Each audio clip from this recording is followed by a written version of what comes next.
Hello friends, मेरी सीझा Bihar exam portal channel पे आप सभी का स्वागत करता हूं। हम लोग पढ़ रहे हैं क्लास 10th एनसीईआरटी का चैप्टर नंबर 5 जो कि है जय प्रक्रम। जय प्रक्रम में हमने पिछले लेक्चर में एटीपी के बारे में समझा था।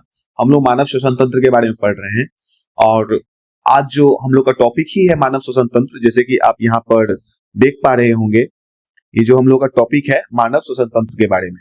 तो आइए हम लोग पढ़ते हैं, अच्छे से समझते हैं और एग्जाम में यहाँ से बहुत सारे ऑब्जेक्टिव फॉर्म में, सब्जेक्टिव फॉर्म में क्वेश्चन देखने को मिलते हैं। तो देखिए, पहले हम मानव श्वसन तंत्र के विभिन्न अंग को देखते हैं।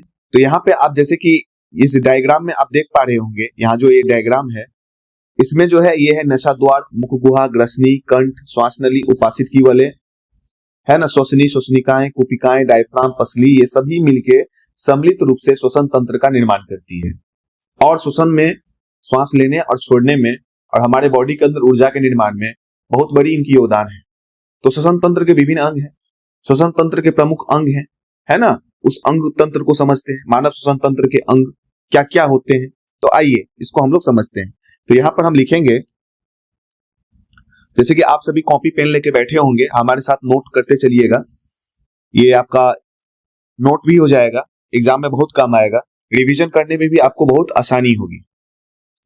तो जब भी आप बैठते हैं तो कॉपी पेन लेकर के आप बैठा कीजिए। देखिए, अगर हम सभी मानव श्वसन तंत्र के अंग की बात करें तो क्या क्या होता है। तो ये नासा द्वार से स्टार्ट होता है। पहले नंबर पर लिखेंगे नासा द्वार, क्योंकि ये जो स्टार्ट होता है यहाँ नासा द्वार से स्टार्ट होता है। उसके बाद नेक्स्ट होगा मुख गुहा, उसके बाद ग्रसनी, कंठ, श्वास नली, और श्वास नली जो है आगे जाकर के दो किसमें विभाजित हो जाती है, श्वसनी में। किसमें विभाजित हो जाती है, श्वसनी में। तो लिखेंगे श्वसनी, यही श्वसनी आगे जाकर के श्वसनिकाओं में विभाजित हो जाती है। बहुत सारे श्वसनिकाओं में विभाजित हो जाती है। ये श्वसनिकाएं लास्ट में कुपिका, जो कि एक गुब्बारे जैसी संरचनाएं होती है, गैसों का विनिमय यहीं पे होता है, कुपिका। और श्वसन तंत्र और पाचन तंत्र को अलग करने वाला होता है डायाफ्राम। ये सभी मिलकर के सम्मिलित रूप से क्या करते हैं, श्वसन तंत्र का निर्माण करते हैं। नसा द्वार, मुख गुहा, ग्रसनी। आपसे पूछेगा मानव श्वसन तंत्र के अंग, तो नसा द्वार, मुख गुहा, ग्रसनी, कंठ, श्वास नली, श्वसनी, है ना, श्वसनिकाएं, कुपिकाएं, डायफ्राम। जो कि इस डायग्राम में आप इसको याद रखेंगे। यहाँ पे श्वसन तंत्र का जो है आपको डायग्राम बना करके दे देगा और बोलेगा इसके विभिन्न पार्ट का नाम लिखने के लिए। तो आपको याद होना चाहिए, ये जो होता है नसा द्वार होता है, ये मुख गुहा होता है, ये ग्रसनी होता है, ये कंठ होता है ना, श्वास नली होता है, जो कि आगे जाकर के बहुत सारे श्वसनिकाओं में क्या हो जाता है, विभाजित हो जाता है। और ये देख रहे हैं, ये रिंग जो बना हुआ है ना, ये है उपाशित कीवले। क्या है, उपाशित कीवले। ये उपाशित कीवले क्या करती है, श्वास नली को पिचकने से, यानी निपतित होने से बचाता है। ये रिंग की तरह होता है, वलय रिंग होता है, ठीक है। तो ये रिंग क्या करता है, उपाशित कीवले एक रिंग है। ये रिंग क्या करता है, श्वास नली को चिपकने से, निपतित होने से बचाने का काम करता है, ताकि श्वास लेने और छोड़ने के दौरान श्वास नली पिचक न जाए, है ना। अगर पिचक जाएगा तो क्या होगा, इंसान की मृत्यु तक हो सकती है। तो ये उसमें सहायता करता है। तो यहां तक आप समझ गए होंगे। तो चलिए आगे देखते हैं। नासा द्वार की अगर बात करते हैं तो यहाँ पे पॉइंट पॉइंट करके हम लोग समझते चलेंगे और इसको नोट भी करते चलेंगे साथ में ही। तो आइए देखिए,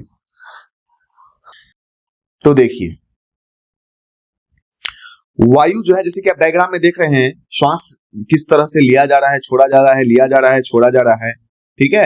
हम श्वास किस तरह से ले रहे हैं, हवा किस तरह से प्रवेश कर रही है, ये वीडियो में आप देख पा रहे होंगे, और किस तरह से ये फिर हवा बाहर निकल जाती है। गैस अंदर आता है और गैस को बाहर छोड़ दिया जाता है। तो आइए लिखते हैं, क्या लिखते हैं, वायु। हमारे साथ लिखते चलिए और लिखने का बहुत ही अभ्यास करना है। क्योंकि एग्जाम में बहुत सारे क्वेश्चन का आंसर लिखना होता है। अगर आप लिखने का प्रैक्टिस करते हैं तो क्वेश्चन आपका छूटेगा नहीं, आपके उंगली को, आपके हाथ को प्रैक्टिस रहेगा।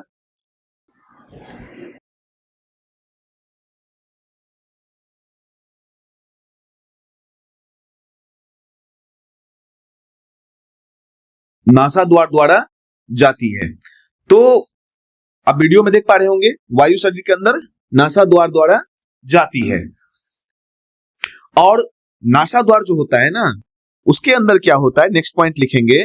नासा द्वार के अंदर क्या होता है, बहुत सारे छोटे छोटे उसमें महीन महीन बाल होते हैं। हम लोग क्या करते हैं, नाक के बाल को काट देते हैं, लेकिन हमारे नाक के अंदर जो बाल होते हैं ना, महीन बाल जो होते हैं, वो क्या करते हैं, डस्ट को रोकने का काम करते हैं। बहुत सारे बाहर से जो हमारे बॉडी के अंदर अपशिष्ट पदार्थ जो हमारे नाक के अंदर मतलब धूल, मिट्टी, कंग, परागकण इत्यादि जाते हैं, तो हमारे नाक के अंदर श्लेष्मा होता है, म्यूकस होता है ना। नाक के अंदर जो चिपचिपा द्रव होता है, जिसे श्लेष्मा कहते हैं, म्यूकस कहते हैं, ठीक है। वो क्या करता है, उसको चिपको लेता है, और इसमें मदद जो है इस बाहरी जो है अपशिष्ट पदार्थ को रोकने का काम है ना। प्रदूषित जो हवा जाती है हमारे नाक के अंदर, धूल मिट्टी के कण जाती है हमारे नाक के अंदर, उस सभी को रोकने का काम जो है महीन महीन बाल करता है। वो क्या करता है, निस्पंदित कर देता है सबको, है ना, बालों द्वारा रोक दिया जाता है।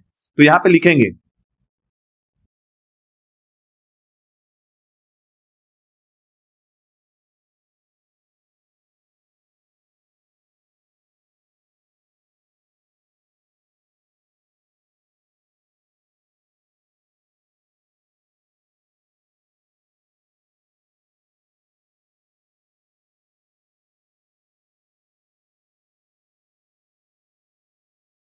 तो आप समझिए, नासा द्वारा जाने वाली वायु मार्ग में उपस्थित महीन बालों द्वारा क्या हो जाती है, निस्पंदित हो जाती है, शुद्धिकरण हो जाता है, चिपक जाता है, ठीक है। जो भी उसके अंदर धूल मिट्टी के कण होते हैं सब चिपक जाते हैं। तो यहां पे क्या होता है, इससे क्या होता है, यहां पे लिखिए, जिससे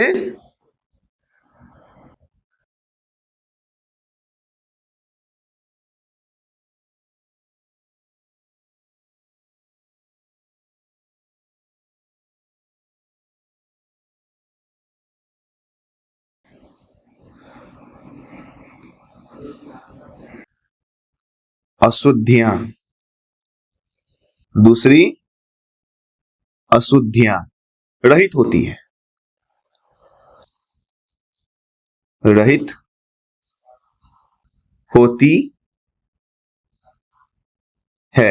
दूसरी अशुद्धियां क्या हो जाती है, रहित हो जाती है। मतलब नासा द्वारा जाने वाली वायु मार्ग में उपस्थित महीन बालों द्वारा निस्पंदित हो जाती है, जिससे शरीर में जाने वाली वायु, धूल तथा दूसरी अशुद्धियां क्या हो जाती है, रहित हो जाती है। बहुत सारे डस्ट, बहुत कुछ होते हैं, है ना, उसको रोक दिया जाता है महीन बाल द्वारा। क्योंकि हमारे नाक के अंदर जो चिपचिपा द्रव होता है ना, इस मार्ग में क्या होता है, देखिए लिख लीजिए, इस मार्ग में क्या होता है,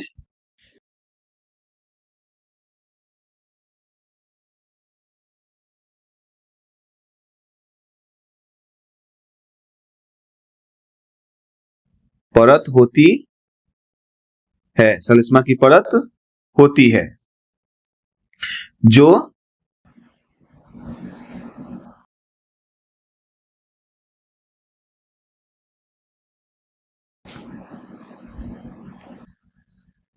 होती है, जो इस प्रक्रिया में क्या होती है, सहायक होती है। अब इस मार्ग में श्लेष्मा की परत होती है। देखिए यहां पे अब फिर से देखिए क्या देखना है, देखिए वायु शरीर के अंदर नासा द्वार से जाती है। ध्यान रखें, वायु शरीर के अंदर कैसे जाती है, वायु शरीर के अंदर नासा द्वार से जाती है। और यहां पे क्या होता है, जिसमें क्या होता है, नासा द्वारा जाने वाले वायु मार्ग में उपस्थित महीन बालों द्वारा निस्पंदित हो जाती है। और नासा द्वारा जाने वाले क्या होता है इसके अंदर क्या होता है, महीन बाल होता है, जिसके द्वारा क्या हो जाता है, निस्पंदित हो जाता है और शुद्धि हो जाता है उसका। क्योंकि जिसमें शरीर में जाने वाली धूल, वायु के, मिट्टी के बहुत सारे अशुद्धियां, कण, ये क्या हो जाते हैं, रहित हो जाते हैं। इस मार्ग में श्लेष्मा की परत होती है, जो इस प्रक्रम में सहायक होता है, और जो भी धूल मिट्टी के कण होते हैं उन सभी को चिपका लिया जाता है। तो यहां तक आपको समझने में कोई दिक्कत नहीं हुआ होगा, ठीक है। आगे बढ़ते हैं, देखिए अब क्या होता है नेक्स्ट स्टेप में। तो यहां तक चला गया, मतलब ये नाक के अंदर प्रवेश किया, और इसके पश्चात क्या होता है, तो देखिए इसके पश्चात क्या होता है, यानी इसके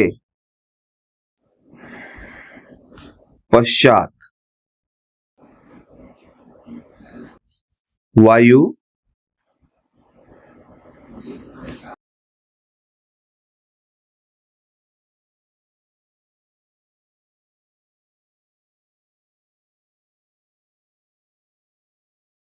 में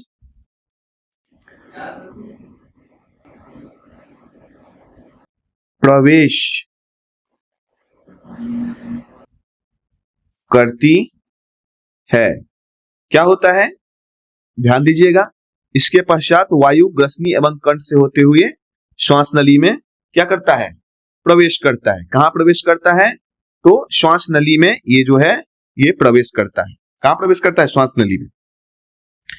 मतलब ध्यान देना है कि नासा द्वार से होते हुए, है ना, जब वायु गुजरती है तो क्या होता है, वहां पे महीन महीन बाल होते हैं, जो कि हमारे जो वायु में क्या होते हैं, धूल मिट्टी के कण होते हैं, पराग कण होते हैं, अशुद्धियां होती हैं, क्या होता है, उस सबको वो रोक लेता है। और इस रोकने में मदद सलेस्मा करता है, इसे चिपका लेता है ना। उसके बाद क्या होता है, वायु आगे बढ़ता है। आगे कहां बढ़ता है, तो सभी जान रहे हैं, इसके पश्चात वायु ग्रसनी एवं कंठ से होते हुए श्वास नली में प्रवेश कर जाता है। कहां प्रवेश कर जाता है, श्वास नली में प्रवेश कर जाता है। ठीक है, यहां तक कोई दिक्कत नहीं हुआ होगा आपको। अब देखिए, जब यहां पर कंठ से होते हुए श्वास नली में प्रवेश करता है तो कंठ में क्या होता है ना, देखिए आपको बता दें, यहां पर सीधे कंठ में प्रवाहित नहीं होता, मतलब ये लंग्स में प्रवाहित नहीं होता है, फुफ्फुस में प्रवाहित नहीं होती है। यहां से वायु कंठ द्वारा फुफ्फुस में प्रवाहित होती है, लेकिन उससे पहले उसे श्वास नली से गुजरना होता है। किससे गुजरना होता है, श्वास नली से गुजरना होता है। लेकिन श्वास नली, है ना, तो श्वास नली में क्या होता है, यहां पर कंठ के पास से क्या होता है, कंठ के पास से उपासित की वलय उपस्थित होती है। क्या होती है, उपासित की वलय उपस्थित होती है। ये एक बोन के तरह होता है, रिंग होता है ना। और ये क्या करता है, ये फ्लेक्सिबल होता है। क्या होता है, फ्लेक्सिबल होता है। और ये क्या करता है, ये उसे निपतित होने से बचाता है। किसी से होने से बचाता है, पिचकने से बचाता है। तो यहां पे लिखिए, जब ये श्वास नली से हवा जो क्रॉस करती है, उस टाइम क्या होता है कि श्वास नली जो होती है ना, जहां की कंठ से होते हुए श्वास नली में प्रवेश करती है, तो कंठ से जो है ना क्या होता है, देखिए जैसे कि आप वीडियो में देख पा रहे हो किस तरह से हवा प्रवेश करती है। और ये जो आप देख रहे हैं ना, कंठ के पास उपासित की वलय, जैसे कि आप रिंग में देख रहे हो, यहाँ पे रिंग बना हुआ है ना, जहां से हवा निकल रही है, गुजर रही है, या रिंग बना हुआ है। ठीक है, आप देख पा रहे हैं, इस वीडियो में आप समझ पा रहे होंगे, देख पा रहे होंगे। ठीक है, किस तरह से हवा जाती है, निकलती है, कंठ में गया, कंठ से फिर देखिए नासा द्वार से इन किया, नासा द्वार से होते हुए ये फिर लंग्स, श्वास नली से होते हुए, श्वसनिकाओं से होते हुए लंग्स में गया, लंग्स से फिर ये हवा निकल रही है। लेकिन रास्ते में आप रिंग की तरह देख रहे होंगे, है ना, आप गरला के पास आप अगर टच करते हैं तो आपको फील होगा, एक रिंग की तरह जो है ना, बहुत सारा जो है आपको फील होगा। यहाँ पे आप देखिए, ये देख रहे हो आप, इस तरह की संरचना है, ये जो आप देख रहे हो ये संरचना है, ये जो आप देख रहे हो ये संरचना है, ये रिंग जो बना हुआ है ना, प्राय ये रिंग की बारे में हम बात कर रहे हैं। ये है उपासित की वलय। तो यहां पे लिखिए, क्या लिखना है, कंठ में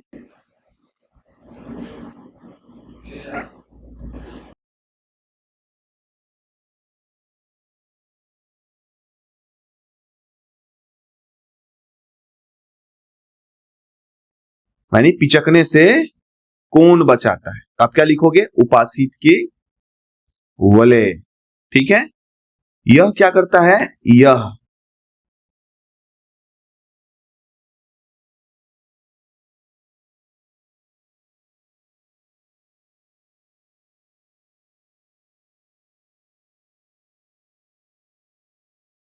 निपतित यानी पिचकना, ये वर्ड सुन के आप घबराइएगा नहीं। ठीक है, एग्जाम में अगर पूछता है वायु मार्ग को निपतित होने से बचाता है, तो उपासित की वलय, निपतित वर्ड जो है इसका मतलब होता है, क्या होता है, पिचकने से। यहां पे क्या देखना है, कंठ में उपासित की वलय क्या होती है, उपस्थित होती है। कंठ में क्या उपस्थित होती है, तो कंठ में उपस्थित होती है उपासित की वलय। उपासित के वलय क्या होता है, उपस्थित होता है। कहां उपस्थित होता है, कंठ में उपस्थित होता है। कंठ में क्या उपस्थित होता है, उपासित की वलय। ध्यान रहेगा, उपासित की वलय जो है उपस्थित होता है, कहां उपस्थित होता है, तो कंठ में उपस्थित होता है। ये क्या करता है, यह सुनिश्चित करता है किया कि वायु मार्ग निपतित नहीं हो। अगर एग्जाम में ऐसे पूछता है तो आप आसानी से लिख सकते हैं। मतलब उपासित की वलय कंठ में उपस्थित होते हैं, जो ये सुनिश्चित करते हैं कि वायु मार्ग निपतित न हो। चलिए आगे बढ़ते हैं। अब इस डायग्राम को देखिए, ये डायग्राम आप देख पा रहे होंगे। यहाँ पे क्या है, श्वास नली है ना, आगे जाकर के दो श्वसनियों में विभाजित हो जा रही है। यहाँ से श्वास नली आया, यहाँ पे उपासित की वलय इसे निपतित होने से बचा रही है, ठीक है। और ये श्वास नली जो है ना, आगे जाकर के श्वसनी में विभाजित हो जा रही है। किसमें विभाजित हो जा रही है, श्वसनी में, ठीक है। तो इसको अब हम लिखते हैं, देखिए लिखते चलिए। श्वास नली आगे जाकर के किसमें विभाजित हो जाती है, तो श्वास नली जो है आगे जाकर के, देखिए श्वास नली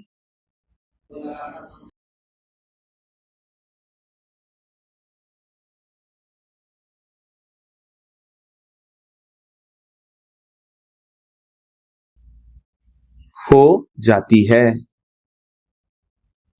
विभाजित हो जाती है। श्वास श्वसनियों में विभाजित हो जाती है, यानी श्वास नली आगे जाकर के क्या होती है, श्वास नली आगे जाकर के दो श्वसनियों में विभाजित हो जाती है। श्वास नली आगे जाकर के क्या हो जाती है, दो श्वसनियों में विभाजित हो जाती है। इसके बाद क्या होता है, ये श्वसनी, देखिए अब क्या होता है, ये श्वसनी जो होता है ना,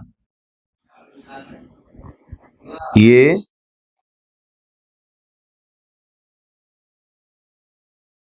श्वसनिया है, ये श्वसनिया आगे अनेक श्वसनिकाओं में विभाजित हो जाती है।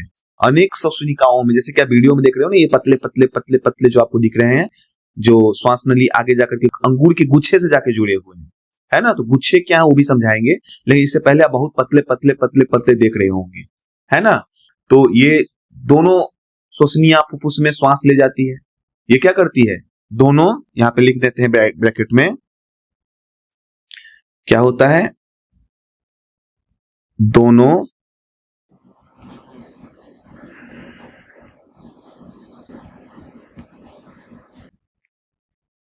श्वसनिया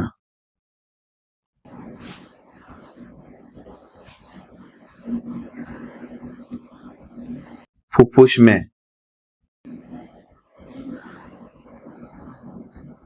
श्वास ले जाती है।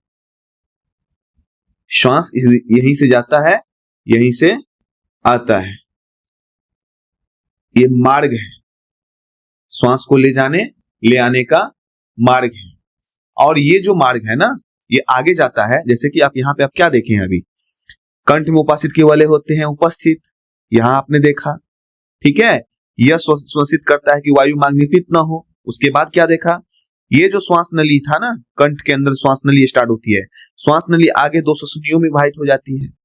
यहाँ पे देखिए, यहां से देखिए, इसके पश्चात वायु ग्रसनी एवं कंठ से होते हुए श्वास नली में प्रवेश करती है। और जब श्वास नली में प्रवेश करती है तो श्वास नली को निपतित होने से बचाता है, कौन, उपासित की वलय, और सुनिश्चित करता है कि वायु मार्ग निपतित न हो। श्वास नली आगे दो श्वसनियों में विभाजित हो जाता है, और ये श्वसनियां आगे अनेक श्वसनिकाओं में विभाजित हो जाता है। ये दोनों श्वसनियां क्या करता है, श्वास को ले जाने में सहायता करता है। तो यहाँ पे श्वसनियां जो है, बहुत सारे श्वसनियां क्या करता है, लास्ट में जाकर के कहाँ खुलता है, कुपिकाओं में। श्वसनियां जो है ना, बहुत सारी श्वसनियां है, श्वसनिकाओं है कि नहीं। तो ये श्वसनिकाएं क्या करता है, कुपिकाओं में जाकर खुलती है। आगे जाकर कहाँ खुलती है, कुपिकाओं में। तो यहाँ पे लिखेंगे कि जितनी श्वसनियाएं है ना, श्वसनिकाएं हैं, ये जितनी श्वसनिकाएं हैं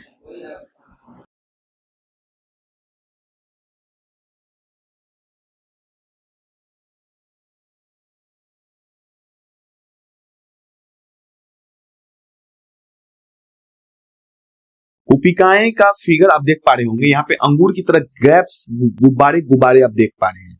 इस वीडियो के अंदर आप देख रहे हैं ये जो पतले पतले दो श्वास नली आई, श्वास नली श्वसनी में विभाजित हो गया, दो श्वसनी में, और ये जो जुड़ी हुई है ना गोल गोल गोल गोल, आप लंग्स के अंदर देखिए बहुत सारा जो है गोल गोल गोल गोल संरचनाएं आपको रेड रेड रेड दिखाई दे रहा है, यही कुपिकाएं है।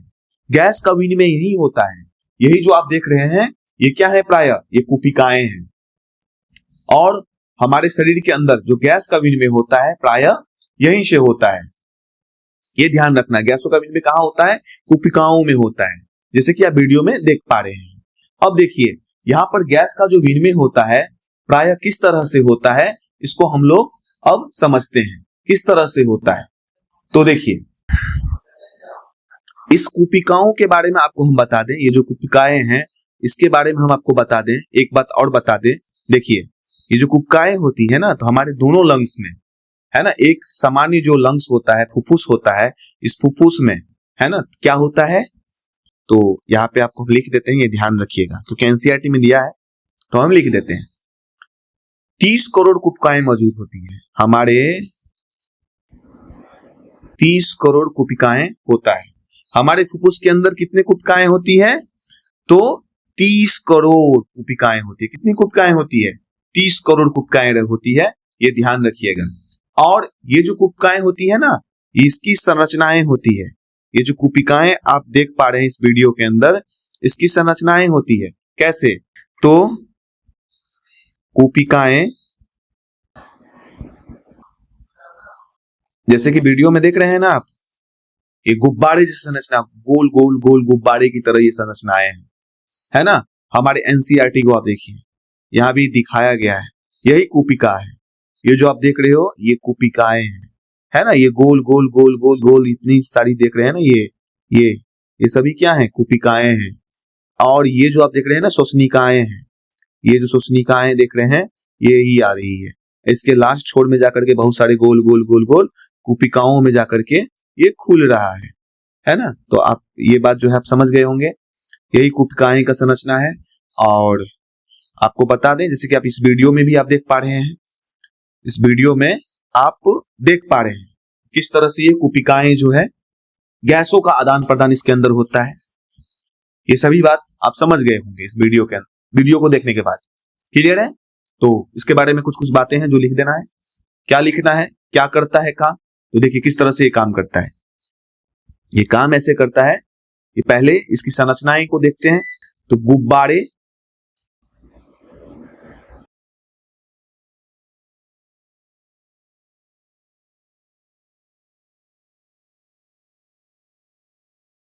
ये 30 करोड़ होता है, तो क्या होता है। और हमारे एनसीईआरटी में एक पॉइंट दिया हुआ है, यदि कुपिकाओं की सतह को फैला दिया जाए तो यह लगभग 80 वर्ग मीटर क्षेत्र को ढक लेगी।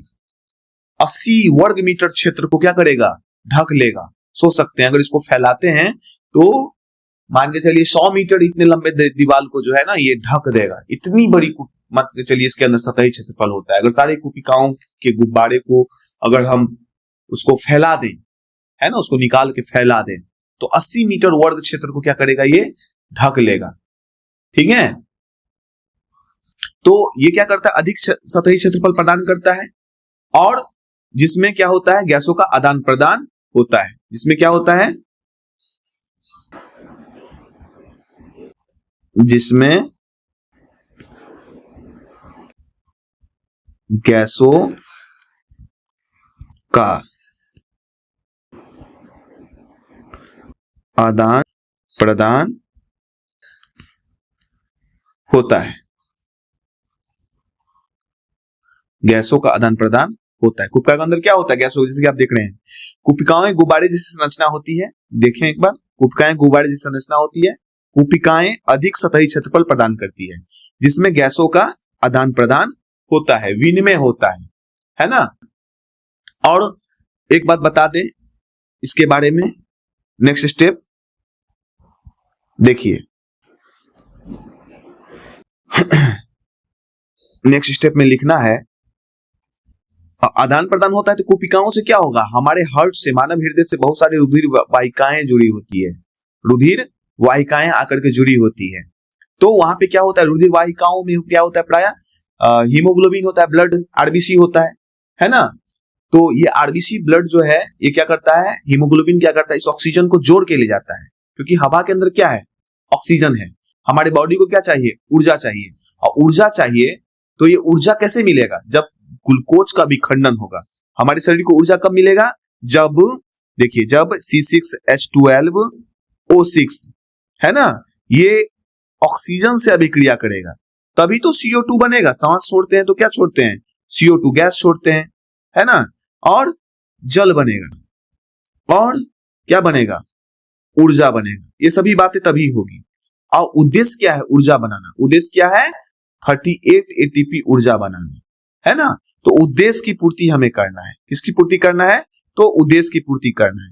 ये उद्देश्य की पूर्ति तब होगी जब ऑक्सीजन मिलेगा, तो ऑक्सीजन ले जाना जरूरी है ना। तो ये ऑक्सीजन कौन ले जाएगा, तो ऑक्सीजन जो है हमारे बहुत सारे रुधिर वाहिकाएं हृदय से आके जुड़ी होती है, जो कुपिकाओं के सतह पर जुड़ी होती है, और वहां पे क्या होता है, गैसों का आदान प्रदान होता है। गैसों का आदान प्रदान होता है। CO2 जो है ब्लड के अंदर बहुत ज्यादा होता है, अधिक मात्रा में होता है। वो क्या करता है, तो ये कुपिकाओं में चली जाती है। कुपिकाओं में ऑक्सीजन ज्यादा होता है। ये क्या होता है, हीमोग्लोबिन से जुड़ करके ब्लड उसके अंदर जो है चला गया, चिपक गया, और ये पूरे कोशिकाओं तक चला जाता है। किस चीज के लिए, ऊर्जा के निर्माण के लिए। तो यहां पे लिखना है, क्या लिखना है, कुपिकाओं की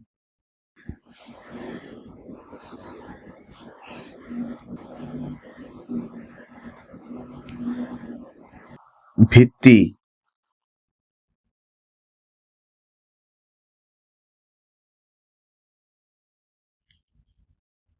का विस्तृत जाल होता है,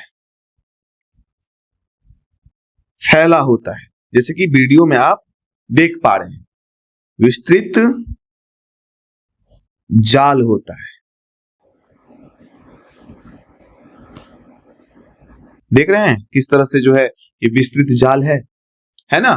तो यहां तक आप प्रायः समझ गए। श्वसन तंत्र के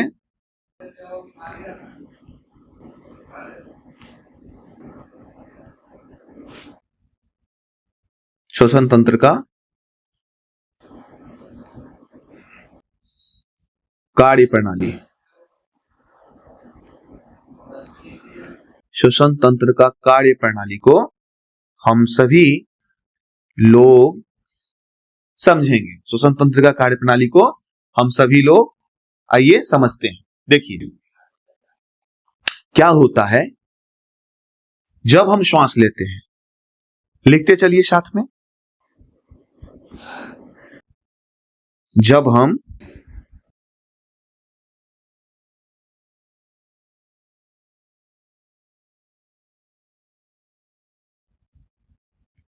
पसलियां आप फील किए होंगे, जब आप सांस लेते हैं तो आपकी पसलियां, आपके चेस्ट के पास जो पसलियां है, ये क्या होता है, ऊपर उठ जाता है ना। कोई आदमी जिंदा है कि मरा हुआ है, लोग ये भी चेक करते हैं कि भैया इसकी पसलियां उठ रही है कि नहीं, है ना, ऊपर उठती है, ठीक है। और डायफ्राम,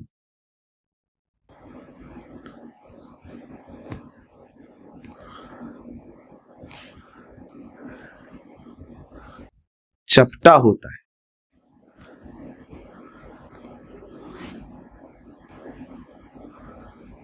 जब हम श्वास लेते हैं क्या होता है, हमारी पसलियां ऊपर उठती है, ठीक है, और डायफ्राम चपटा होता है। जैसे कि आप वीडियो में देख रहे हो, श्वास जब अंदर जा रही है तो डायफ्राम क्या हो रहा है, ऊपर उठ रहा है। पसलियां क्या हो रहा है, मतलब पसलियां ऊपर उठ रही है, और डायफ्राम क्या हो जा रहा है, चपटा हो जा रहा है। ये ऊपर उठना है ना, डायफ्राम का चपटा होना, ये क्या होता है, इससे क्या होता है कि हवा का सतही क्षेत्रफल बढ़ जाएगा, है ना। मतलब ये जो हवा हम लेंगे तो ज्यादा हवा चाहिए, ज्यादा हवा चाहिए ताकि हमें ऑक्सीजन ज्यादा मिल पाए। तो क्या होना चाहिए, वक्ष जो है ना, हमारा चेस्ट है, चेस्ट के अंदर जो लंग्स हैं, वो वक्ष गुहा क्या होना है, बड़ा होगा। जब ये ऊपर उठेगा, डायफ्राम चपटा होगा, तो क्या होगा, इसे वक्ष गुहा का जो है क्या होगा, आयतन बढ़ जाएगा। तो इसमें लिखना है जब हम श्वास लेते हैं तो हमारी पसलियां ऊपर उठ जाती है और डायफ्राम चपटा होता है ना, जिसके परिणाम स्वरूप क्या होता है, देखिए जब हम श्वास लेते हैं तो हमारी पसलियां ऊपर उठती है और डायफ्राम चपटा होता है, जिसके परिणाम स्वरूप वक्ष गुहा बड़ी हो जाती है। इसके कारण वायु फुफ्फुस के अंदर चूस ली जाती है और विस्तृत कुपिकाओं को भर लेती है। ठीक है, ये जो विस्तृत फैला हुआ कुपिकाओं का जो ये है ना, बहुत सारे कुपिकाएं हैं। कितने कुपिकाएं हैं, तो अभी हमने देखा कितने हैं, 30 करोड़ के आसपास। ये क्या करते हैं, तो ये क्या करते हैं कि चूस लेते हैं, किसको, हवा को अपने अंदर भर लेते हैं। ठीक है, तो आगे आइए देखते हैं।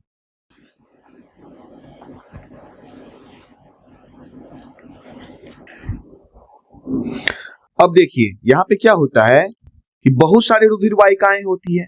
किससे जुड़ा होता है, कुपिकाओं से। जैसे कि आप देख रहे हैं बहुत सारे रुधिर वाहिकाएं जो है, ये जो कुपिकाओं का जो वीडियो आप देख रहे हैं, बहुत सारे रुधिर वाहिकाएं जुड़ी हुई है। ये क्या किया है कि बहुत सारे जो बचा हुआ शेष कार्बन डाइऑक्साइड जिसको शरीर से एकत्रित करके, है ना, विलय अवस्था में लाया है। कहां लाया है, फुफ्फुस में लाया है, कुपिका के पास लाया है ना, उसके सतह पे लाया है। तो जो शेष रुधिर के अंदर जो बचा हुआ कार्बन डाइऑक्साइड है ना, उसको क्या करेगा, तो देखिए यहां पे लिखना है, तो उसको ब्लड के माध्यम से उसको कुपिकाओं के पास लाया है, तो उसको बाहर निकालना है, विनिमय करना है। ठीक है, तो यहां पे लिखिए रुधिर से शरीर से कार्बन डाइऑक्साइड कुपिकाओं में छोड़ने के लिए क्या करता है, लाता है। अब यहां पे देखिए, यहां पर सेकेंड पॉइंट लिखेंगे, कुपिका रुधिर वाहिका का रुधिर कुपिका वायु से, कुपिका रुधिर वाहिका का रुधिर, है ना, मतलब कुपिका रुधिर वाहिका का रुधिर कुपिका वायु से ऑक्सीजन लेकर शरीर के विभिन्न कोशिकाओं तक क्या करता है, पहुंचाता है। ठीक है, क्लियर हो गया यहां तक। अब देखिए आगे क्या होता है, श्वास चक्र के समय क्या होता है, देखिए श्वास चक्र के समय जब वायु अंदर और बाहर होती है तो क्या होता है, यहां पर पूरे हवा को निकालनी है। जब श्वास चक्र के समय जब वायु अंदर और बाहर होती है तो फुफ्फुस स्वदेव वायु का अवशिष्ट आयतन रखते हैं। ठीक है, और पूरे वायु को नहीं निकाल देते हैं, कुछ वायु उसके अंदर ही होता है, ताकि क्या होता है ना कि ऑक्सीजन को चूसने का, मतलब वहां से ऑक्सीजन को जोड़ने का जो है समय मिल जाए। अगर पूरा हवा निकल जाएगा तो क्या होगा कि भैया जब श्वास हम छोड़ेंगे तो पूरा हवा निकल जाएगा बाहर, है ना, श्वास लेंगे तो फिर भरेगा। लेकिन इसमें क्या होता है ना, जब हम श्वास लेते हैं छोड़ते हैं, लेते हैं छोड़ते हैं, तो क्या होता है, पूर्ण रूप से ऑक्सीजन नहीं जुड़ पाएगा। तो क्या करता है, हमारे श्वास चक्र के समय क्या होता है, श्वास चक्र के समय जब वायु अंदर और बाहर होती है, फुफ्फुस स्वदेव वायु का अवशिष्ट आयतन क्या करता है, रखता है, ताकि मतलब थोड़ा हवा निकला, कुछ हवा हमारे फुफ्फुस के अंदर ही रहता है, जिससे ऑक्सीजन के अवशोषण तथा कार्बन डाइऑक्साइड के मोचन के लिए, मतलब ऑक्सीजन का अवशोषण और कार्बन डाइऑक्साइड का मोचन मतलब उसके निष्कासन के लिए क्या होता है, पर्याप्त समय मिल जाता है। क्या होता है, पर्याप्त समय जो है, समय जो है मिल जाता है ना, पूरा कार्बन डाइऑक्साइड बाहर निकल जाता है। क्लियर है यहां तक। अब देखिए आगे बढ़ते हैं, आगे जो है नेक्स्ट पॉइंट हम लिखेंगे। यहां पे देखिए जिस तरह से आप इस वीडियो में देख पा रहे हैं ना, देखिए किस तरह से ऑक्सीजन जो है जुड़ रहा है और शरीर के विभिन्न कोशिकाओं तक पहुंचाया जा रहा है, शरीर के विभिन्न कोशिकाओं तक इसको छोड़ दिया जा रहा है, जोड़ के, और देखिए पूरे शरीर में ये फैलते जा रहा है। ठीक है, किस तरह से जुड़ रहा है, किस तरह से इसको पहुंचाया जा रहा है ना, ये चीज आप देख पा रहे होंगे। यहां से ऑक्सीजन को कहां ले जाया जाता है, जैसे कि आप वीडियो में देख पा रहे हैं किस तरह से ऑक्सीजन को ले जाया जा रहा है, कहां ले जाया जा रहा है, तो शरीर के विभिन्न ऊतकों तक ले जा रहा है, कोशिकाओं तक ले जा रहा है जहां पे ऑक्सीजन की कमी है ना। तो यहां पे लिख दीजिए क्या लिखना है, ये जो देख रहे हैं वीडियो में ऑक्सीजन ले जाया जा रहा है तो उन ऊतकों तक ले जाया जा रहा है जहां पे क्या है, ऑक्सीजन की कमी है। मतलब जैसे कि अब हाथ, तो जब आप किसी चीज को उठाते हो तो हाथ पे बहुत ज्यादा बल की जरूरत होती है, बहुत ज्यादा ताकत की जरूरत होती है, तो पूरा ब्लड हाथ में आ जाता है, क्योंकि हाथ में क्या चाहिए, ऊर्जा चाहिए, तो पूरे शरीर का ब्लड यहाँ आ जाएगा। लंग्स से लेकर के आपका हार्ट रेट बढ़ेगा, जब आप एक्सरसाइज करते हो तो आपका हार्ट रेट बढ़ जाता है, क्योंकि ऑक्सीजन चाहिए। क्या चाहिए, ऑक्सीजन चाहिए। ब्लड सर्कुलेशन को बढ़ाओ ताकि जल्दी जल्दी हवा में से ऑक्सीजन को लेकर के हमारे हाथ के मांसपेशियों को, ऊतकों को, कोशिकाओं को क्या चाहिए, ऑक्सीजन चाहिए, ऊर्जा चाहिए ना। क्या चाहिए, उद्देश्य क्या है, ऊर्जा। तो यहां पे आपने समझ लिया होगा।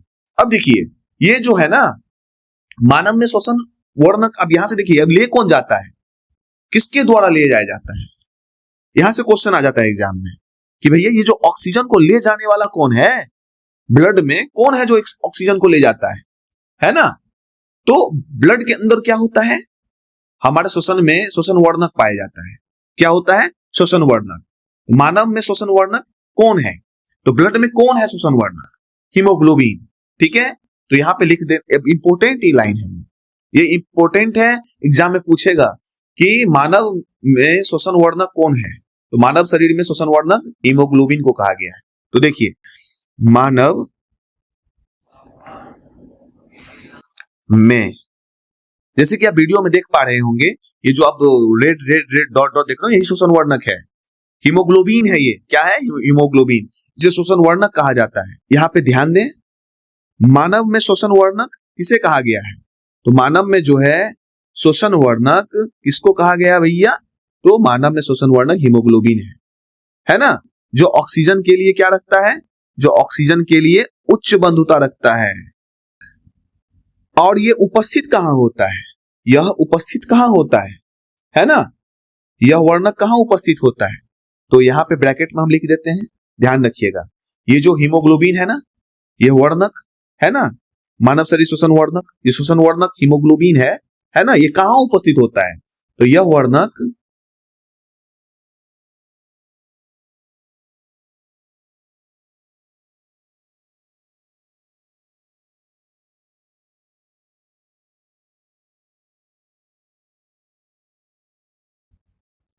लाल रुधिर कणिकाओं में क्या होता है, उपस्थित होता है। यह वर्णक लाल रुधिर कणिकाओं में उपस्थित होता है।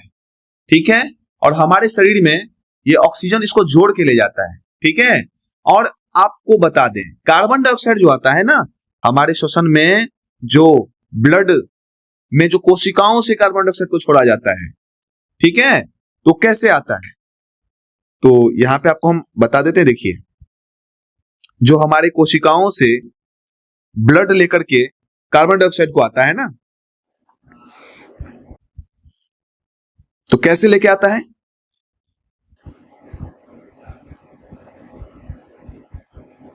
कार्बन डाइऑक्साइड,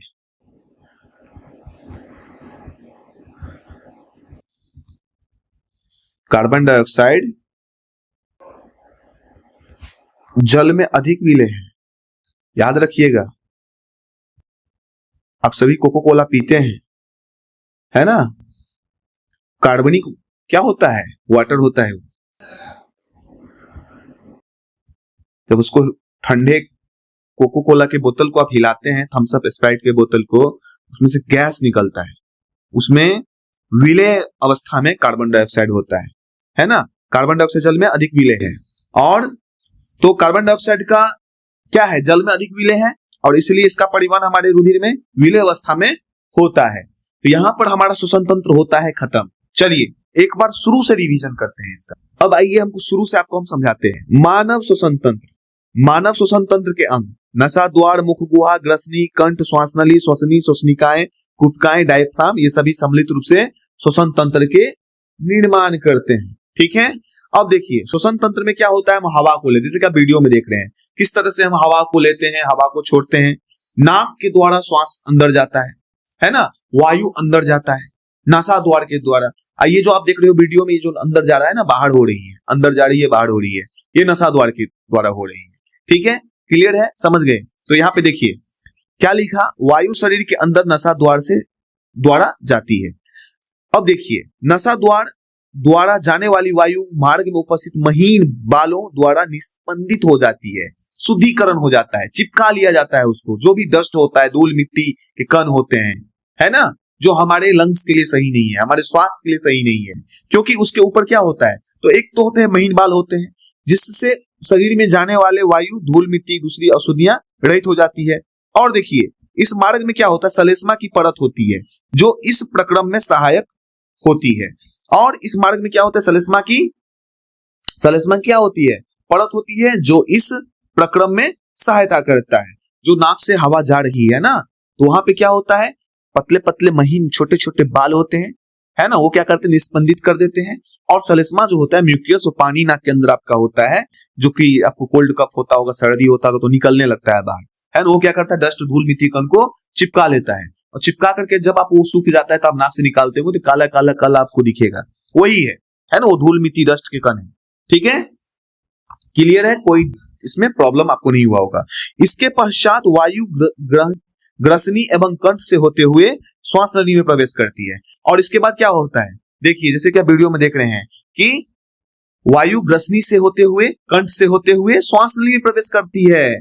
और इस श्वास नली को, है ना, कंठ में क्या होता है, उपासीत की वलय उपस्थित होती है, जो कि इसे निपतित होने से यह सुनिश्चित करता है कि वायु मार्ग निपतित ना हो, पिचक ना जाए। तो आपसे एग्जाम में क्या क्वेश्चन पूछेगा, क्वेश्चन ये पूछेगा कि श्वास नली को निपतित होने से बचाता है उपासीत की वलय, याद रखिएगा, उपासीत की वलय जो श्वास नली के दीवालों को चिपकने से, पिचकने से बचाता है। ये लास्ट तक होता है, जब श्वास नली श्वसनी में विभाजित हो जाता है तो श्वसनी तक पाया जाता है। ये क्या पाया जाता है, उपासीत की वलय पाया जाता है। ठीक है, जैसे ये वीडियो में आप देख भी पा रहे होंगे कि जहां से हवा जा रही है, हवा जाने के बाद जो लास्ट में दो भाग में बट गया, जो कि श्वसनी है ना, और ये श्वसनी जो है, बहुत सारे श्वसनिकाएं, तो श्वसनिकायों में नहीं देख रहे हैं आप, है ना, श्वसनी में आप देख रहे हैं, श्वास नली, श्वसनी, श्वसनिकाएं। तो यहां समझ गए आप, श्वास नली आगे दो श्वसनिकाओं में विभाजित हो जाती है, ये श्वसनियां आगे अनेक श्वसनिकाओं में विभाजित हो जाती है, और ये श्वसनियां क्या होती है, आगे अनेक श्वसनिकाओं में विभाजित हो जाती है। जैसे कि आप देख रहे हैं कितने श्वसनिकाएं हैं, कितने ज्यादा श्वसनिकाएं हैं, है ना, और दोनों श्वसनियां फुफ्फुस में श्वास ले जाती हैं, और ये दोनों जो श्वसनियां हैं ये फुफ्फुस में क्या ले जाते हैं, श्वास ले जाते हैं। श्वसनिकाएं कितना आप देख रहे हो कितना बहुत ज्यादा श्वसनिकाएं हैं। ठीक है, बहुत छोटे छोटे छोटे छोटे श्वसनिकाएं आप देख रहे हैं।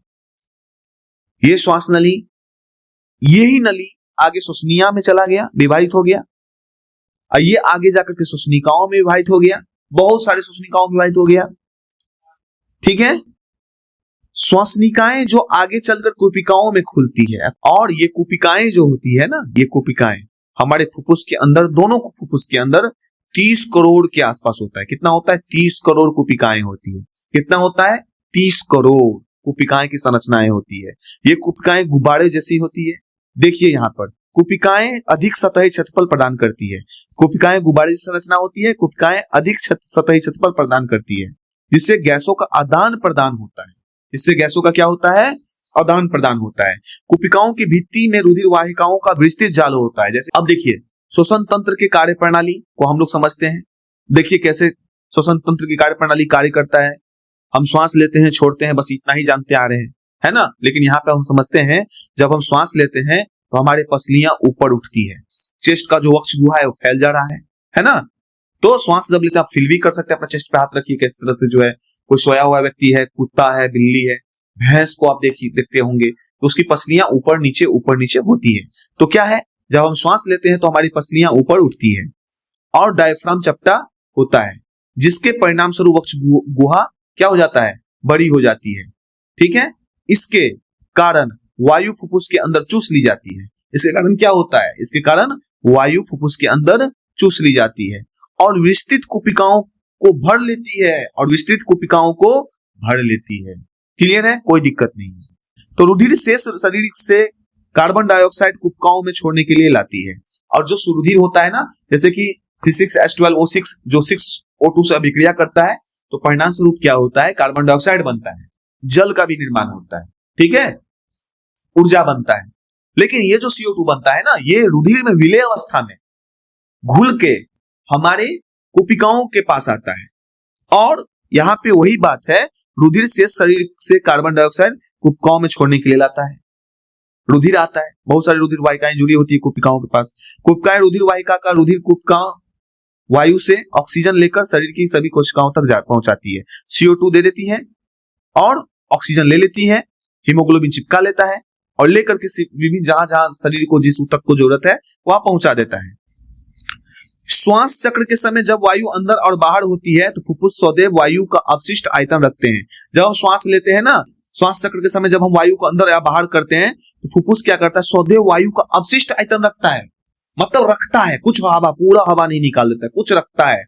50% निकल गया, 50% है। अब देखिए आप सांस छोड़ते हैं, छोड़ने के बाद फिर छोड़िए तो भी हवा निकलेगा। नॉर्मली आप सांस ले लिए और छोड़िए, उसके बाद भी छोड़िएगा तो छूटेगा, मतलब अपशिष्ट आयतन है। क्या है? अपशिष्ट आयतन आपके लंग्स के अंदर, फुफ्फुस के अंदर, फेफड़ा के अंदर है, बचा हुआ है हवा, कुछ पूरा नहीं निकला। और ये पूरा नहीं निकला, ये जो बचा हुआ हवा है उसको दोबारा फिर ले लिया हवा, तो पहले जो बचा हुआ था उसका पूरा अवशोषण हो गया, टाइम मिल गया ना, जिससे ऑक्सीजन के अवशोषण तथा कार्बन डाइऑक्साइड के मोचन के लिए पर्याप्त समय मिल गया। ठीक है, पूरा पूरी CO2 निकलने का समय मिल गया, पूरा पूरी ऑक्सीजन को चूसने का समय मिल गया, जोड़ने का समय मिल गया। ठीक है, तो आगे बढ़िए। फुफ्फुस की वायु से श्वसन वर्णक ऑक्सीजन लेकर उन ऊतकों तक पहुंचाती है जिनमें ऑक्सीजन की कमी होती है, और फुफ्फुस की वायु से श्वसन वर्णक ऑक्सीजन लेकर उन ऊतकों तक पहुंचाती है जिनमें ऑक्सीजन की क्या होती है भैया, कमी होती है। यहां तक समझ गए होंगे। अब देखिए, मानव में श्वसन वर्णक हीमोग्लोबिन को कहा गया है। मानव में श्वसन वर्णक किसको कहा गया है? हीमोग्लोबिन को कहा गया है। तो आपसे एग्जाम में क्वेश्चन पूछेगा, मानव में श्वसन वर्णक कहा गया है हीमोग्लोबिन को, जो ऑक्सीजन के लिए क्या रखता है, उच्च बंधुता रखता है। ऑक्सीजन के लिए हमारे शरीर के अंदर है ना श्वसन वर्णक है जो उच्च बंधुता रखता है। कौन है? हीमोग्लोबिन, है ना। ऑक्सीजन के लिए क्या रखता है? उच्च बंधुता रखता है, मित्रता रखता है। यह वर्णक लाल रुधिर कणिकाओं में उपस्थित होता है। यह वर्णक कहां उपस्थित होता है? लाल रुधिर कणिकाओं में उपस्थित होता है। कार्बन डाइऑक्साइड जल से अधिक विलेय है, कार्बन डाइऑक्साइड जल में अधिक क्या है? विलेय है, और इसलिए इसका परिवहन हमारे रुधिर में विलेय अवस्था में होता है। यहां तक आपको कोई डाउट नहीं हुआ होगा, है ना। अब इसको आप एक शॉर्ट नोट्स में आप अगर नोट करना चाहते हैं तो आप इसको नोट कर सकते हैं। अगर आपने समझा है तो कमेंट्स बॉक्स में जरूर लिखना, है ना, ताकि मुझे मोटिवेशन मिले और भी आगे जो है जल्दी जल्दी से इस चैप्टर को सारे को खत्म करके और MCQ PYQ में हम लोग लग जाएंगे। चलिए फिर मिलते हैं नेक्स्ट वीडियो में, तब तक के लिए धन्यवाद।